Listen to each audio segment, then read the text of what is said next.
Katharina Fromm, bonjour. Bonjour. Vous venez d'achever votre première année à la tête de l'université comme rectrice. Une année riche en événements, en défis. Quand vous regardez en arrière, si vous deviez le résumer en un mot, ce serait quoi le premier mot qui vous vient à l'esprit? Intensité. C'est clair. Je pense que ça résume bien, en effet. On va peut-être commencer par l'épine la plus pointue dans notre pied, les finances. Cette dernière année, il y a de nombreuses coupes qui ont été annoncées. Comment est-ce que l'Université de Fribourg se positionne par rapport à ça?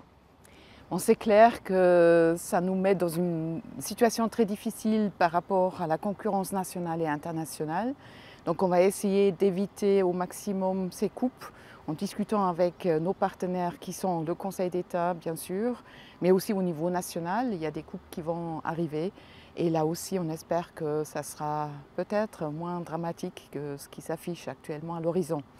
Mais c'est difficile parce que toute la communauté universitaire va devoir contribuer à ces coupes budgétaires en fait. Et donc il faut quand même en faire le maximum de positif à la fin. Un autre point douloureux, comme ça on les aura un petit peu expédiés, la mauvaise santé de nos bâtiments et puis l'étroitesse de nos murs. C'est quand même un sujet qui est très important pour une institution comme la nôtre. Comment vous avez abordé ce chantier? C'est effectivement en cherchant le contact avec le conseiller d'État Steyert pour mieux se comprendre et aussi faire passer les besoins et l'urgence en fait des bâtiments.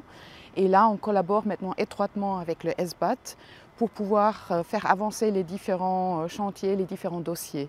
Donc ça, c'est très très important parce que les bâtiments, comme les sources financières, sont à la base de nos activités à l'université, qui sont donc l'éducation, la recherche, l'innovation. Et donc, sans les infrastructures adéquates, on ne va pas pouvoir avancer. Et pourtant, on continue à innover, on continue à prouver que l'importance d'une recherche qui est ancrée dans son territoire. Un excellent exemple de l'année dernière, c'est l'inauguration du Food Research and Innovation Center. Comment est-ce qu'on valorise ces expériences?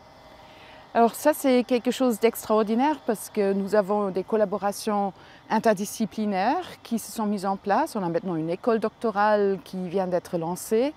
On a des frontières qui commencent à arriver autour de ce sujet-là.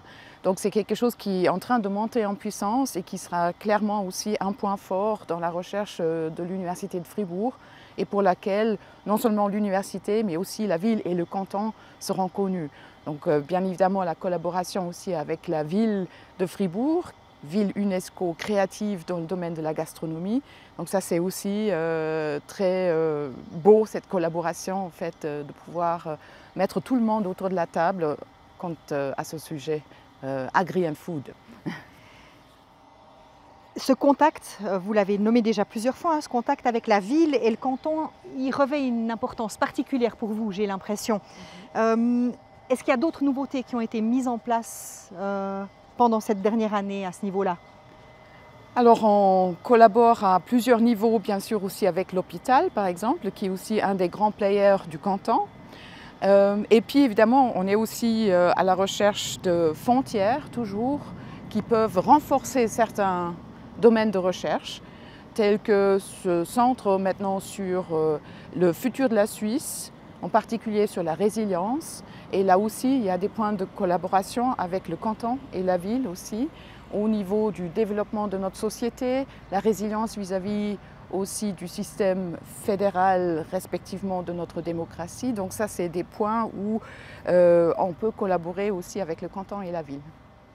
Magnifique. Vous avez dit tout à l'heure intense, j'ai dit riche, vous avez dit intense cette année. On peut dire ça comme ça, oui. Si vous deviez retenir une chose, quel serait le coup de cœur?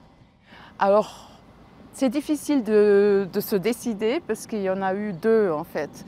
Alors le premier, c'est effectivement d'avoir pu amener le prix Nobel entre guillemets suisse, c'est-à-dire le prix Marcel Benoît à Fribourg avec Pascal Gigax. C'était quand même une surprise très très positive qui a mis aussi le phare sur l'université. Et puis le deuxième, c'est la collaboration et le travail presque quotidien avec nos étudiants. C'est d'une richesse, c'est d'une intensité aussi. On sent que tout le monde tire sur la même corde et dans la même direction, et ça c'est magnifique dans une université comme la nôtre.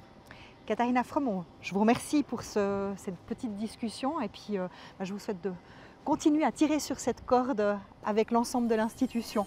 On va faire ça. Merci beaucoup.